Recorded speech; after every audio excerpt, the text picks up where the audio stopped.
বরিশাল বাড়তি শ্রী শ্রী তারা মায়ের মন্দির। মায়ের মন্দিরে আসার আমার অনেক আগে ইচ্ছা ছিল। যেদিন বরিশালে যাব সেই দিন ভেবেছিলাম মায়ের মন্দিরে যাব। অনেকটা ইচ্ছা ছিল আসার, আসতে পারিনি, অনেকটা রাত হয়ে গেছিল। তো আসার দিনে আমি মোটরসাইকেল ওঠার আগে বলে আসছি যে আমি মায়ের মন্দিরে যাব। মায়ের মন্দিরে আসার সাথে সাথে যেন মনটা শান্ত হয়ে গেল। মাকে দেখলে মন প্রাণ শান্ত হয় না এমন কোনো সন্তান নেই। তো সেরকম আমি পূজার জন্য মায়ের জন্য কিছু প্রসাদ, সিঁদুর, ধূপকাঠি, মোমবাতি নিয়ে নিলাম। তো মা ঢুকার সাথে সাথে মায়ের মুখের দিকে যখন তাকালাম তখন আমার সাথে সাথে জল চলে আসে। কারণ অনেকদিন হচ্ছে আমার বাড়িতে যাওয়া হয় না, বাবার বাড়ি, মায়ের মুখ দেখি না। তো এই মায়ের মুখ দেখে মনে হলো যেন আমার মাকে দেখলাম। জয় মা তারা।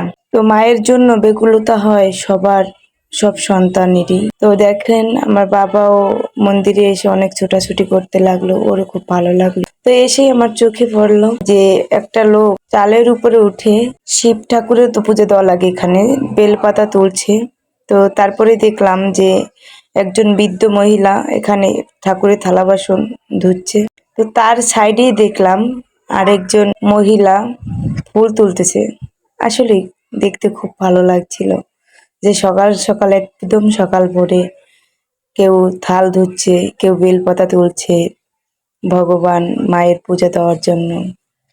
আসলেই মন্দিরে আসলে এমন কোনো লোক নেই যে যার মন শান্ত হবে না। অশান্ত মনকেও মা পারে শান্ত করে দিতে।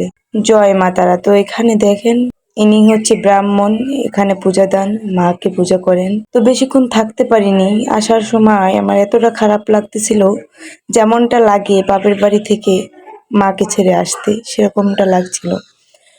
তো বেরোনোর সাথে সাথেই মনটা এত খারাপ হয়ে গেছিল, মনে হচ্ছিল যে বাবার বাড়ি থেকে চলে যাচ্ছি, এরকম মায়ের কাছ থেকে চলে যাচ্ছি। প্রচন্ড খারাপ লাগতেছিল। মা তুমি ভালো থেকো, সবাইকে ভালো রেখো, তোমার ছায়ায় রেখো সবাইকে। জয় মা তারা।